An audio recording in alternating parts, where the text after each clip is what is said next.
Anahtar var mı burada? Salla. Dikkat edin. Söylediler mi? Ya hocam çok yaklaşık.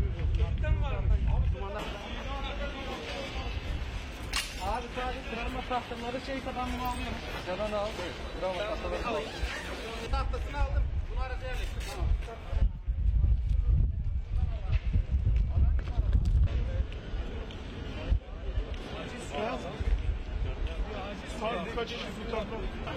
Lütfen şerinin arkasına geçin. Lütfen.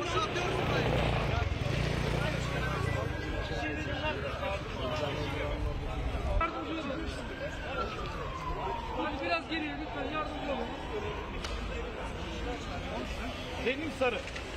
Selim Sarı. Aynen abi. Tamam. Çok var ne olur, çok var.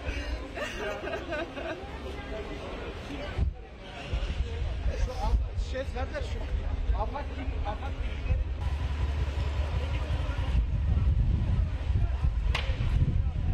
Var mı burada kalanlar? Ahmet abi.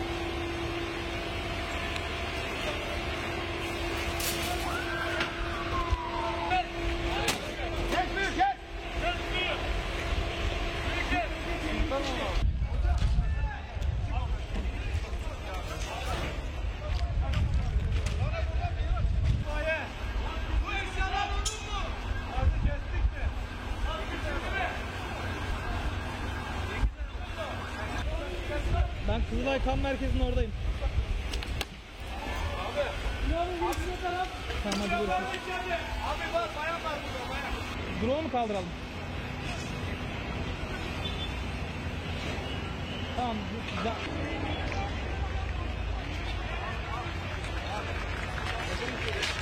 Bir saniye ben şey yapamam. Sesin çok kötü geliyor ya. Çekmiyor abi.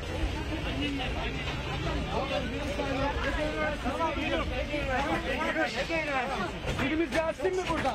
Tamam, Ege Üniversitesi.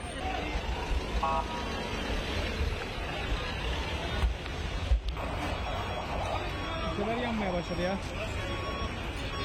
Gitmeyin. Sigarayla ateşle yaklaşmayın.